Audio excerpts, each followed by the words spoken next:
Hey, what's up? This is Chosen, and in this video, we're going to be going through and making a tier list of all of the fusion / fragment summon events that Plarium has done for Raid Shadow Legends in the years that it has been a game. We'll start from the beginning, we'll go all the way to current, and I will rank them all in a tier list, not only in how good the champion is, but also taking the context of the fusion event itself and how it was structured, because I've been there for pretty much all of them since Raid's initial beginnings as a game. So you will also be able to see the live chat taking place over here on the left side of the screen. So maybe you'll get a glimpse in what people are saying as I'm kind of going through and doing it. So hope you enjoy. Let's get into it.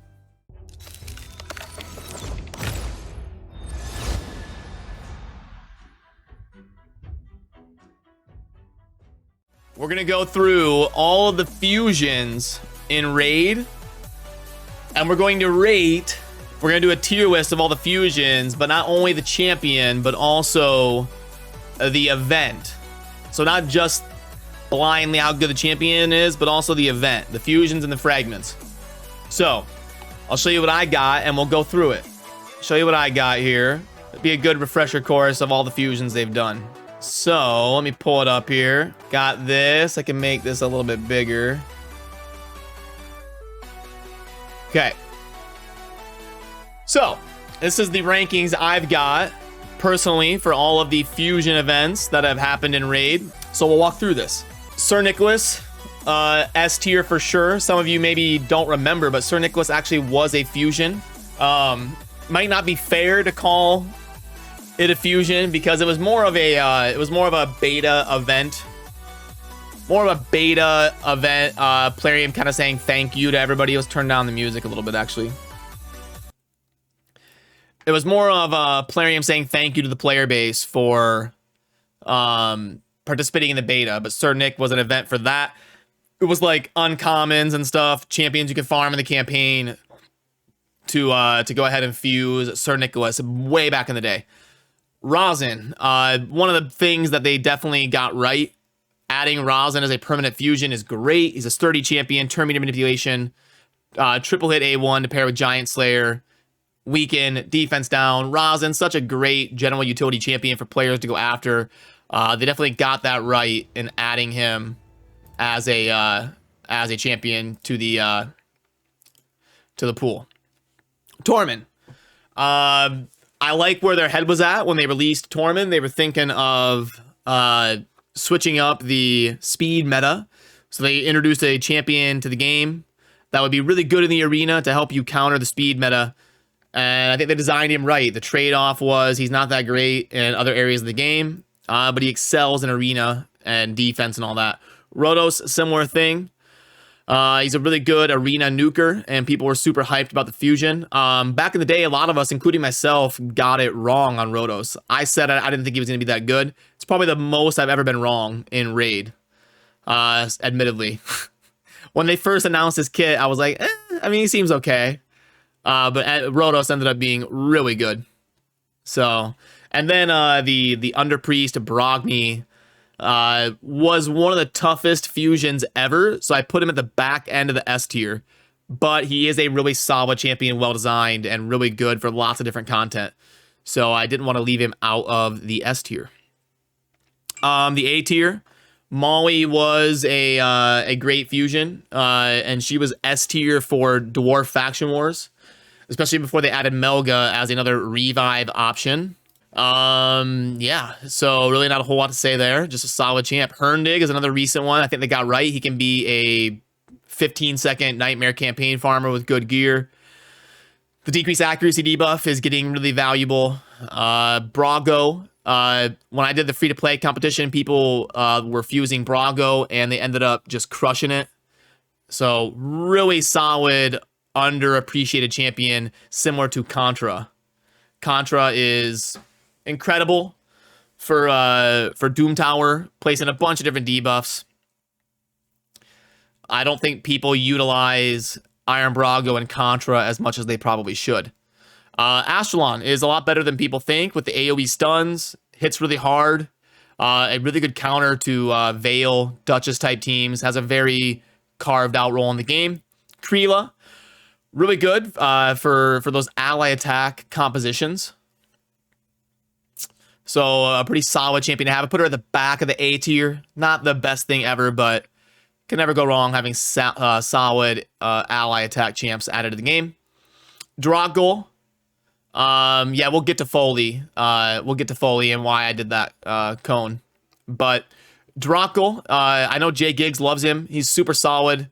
Good progression champion. You could almost argue the back of the A tier for Droggle. But we can't have the B tier be too sparse. So I'd say top of the B tier, bottom of the A tier. Versolf, similar to Iron Brago. Really good progression champion. The last free-to-play competition I did, Versolf was massive for them in winning the free-to-play competition. Yoshi, again, similar to Herndig, the decreased accuracy debuff is proving very strong. And the Speed Aura, and for the new Faction Wars, Yoshi will be very solid for that. Rorik is the new one that's going to be going on right now. He looks kind of in the middle of the B tier. I did some testing with him.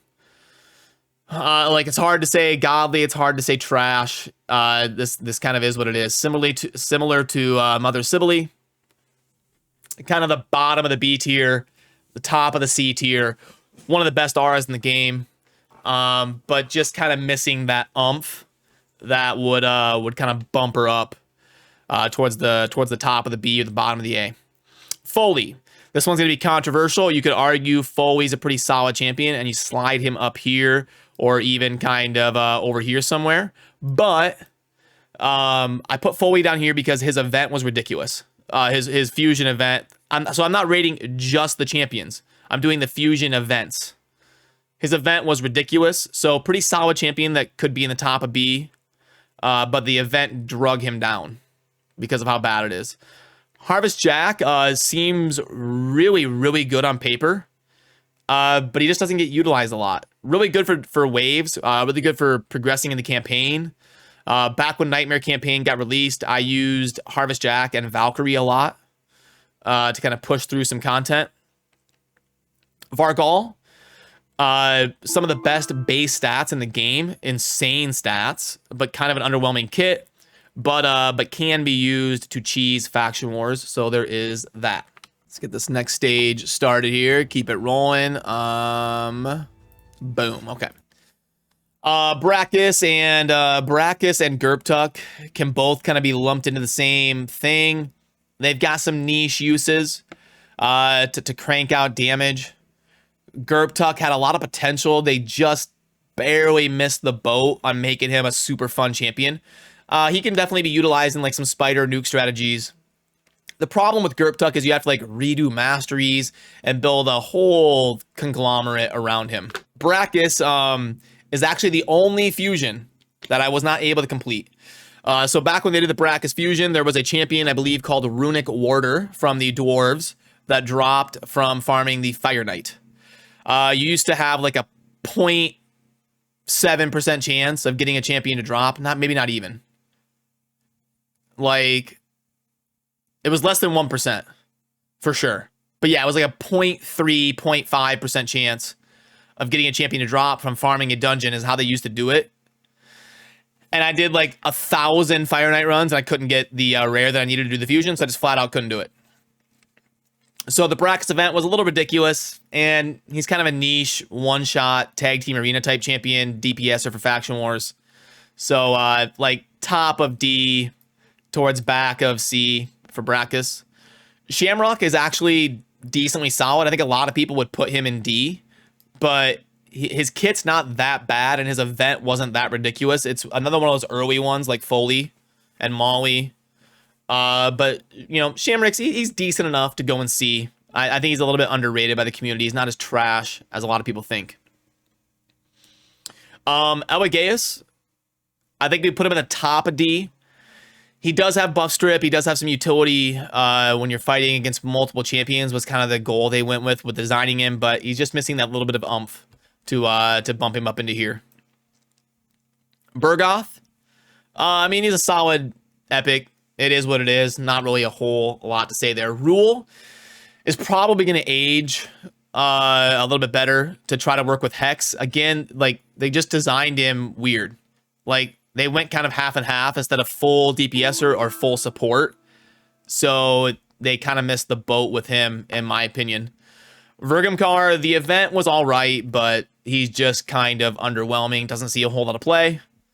Broadmouth, they added him as a permanent fusion, similar to Rosin, but he's nowhere near the impact of Rosin. He is a good reviver for Lizard, which is important in that faction because the Lizard faction boss hits extremely hard, is going to kill a lot of your champions. So I didn't want to put him in F tier. He does actually have a role. Alika, believe it or not, was a fusion. A lot of people forget that. I might even have the screenshot here to show you proof. Yep, Alika was a fusion back in the day. Looks like back in October of 2020, maybe? Or 2019. No, 2019. So yeah, almost 2 years ago. But Alika was a fusion. I almost forgot, admittedly, myself. But yeah, some people are high on her as an epic. She's all right.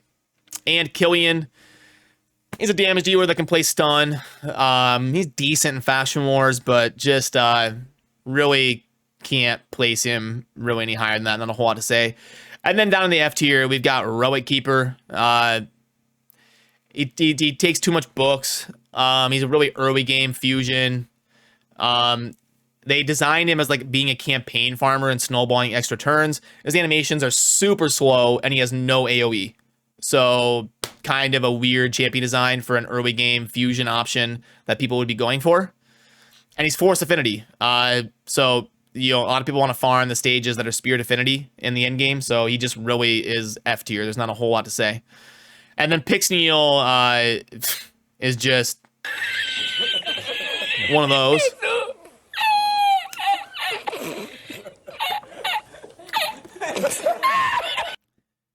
Pixneal is just takes 18 books, which is a complete meme. Supposedly they're going to be buffing her soon. Supposedly they're going to be buffing Pixneal soon, but yeah, we'll see how that goes. Right now, she is a complete meme. You're saying that I forgot Horden. Let me see here. 1 second. We might be able to add that in. Okay. And Horden, I would put like in the same vein behind Alika for sure. I mean, he was kind of a meme. I think it was Plarium testing the waters with fragment summons. He's an all right damager. He can hit decently hard, but not really impactful. I think Alika's a little bit better than Horden. And I could almost slide Alika, honestly, like over here. Because Alika's really not that bad, just not like super impactful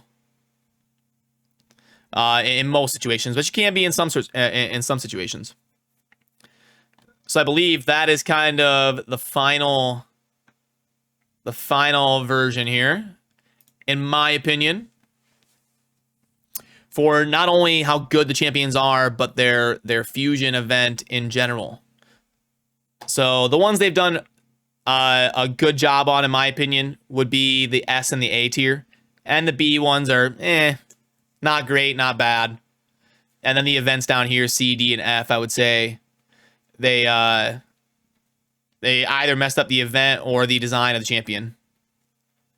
And then the ones up here, they did mostly right. Alrighty, so that is going to do it for this one. And as always, let me know what you think down below. Really enjoy reading your input as well. And also, if you have any ideas for a cool list like this, maybe I'll do it live on stream and we'll upload that as a video as well. Would really enjoy reading your guys' ideas as well down below. I do my best to get to about 80 or 90% of the comments and would love to hear some future lists that you would like to see me do live with the chat. So remember to subscribe on your way out. Lots of infographics and resources coming up very soon that I am working very hard on for you. So don't forget to subscribe down below. And as always, thank you for watching. Have a good rest of your day. Peace.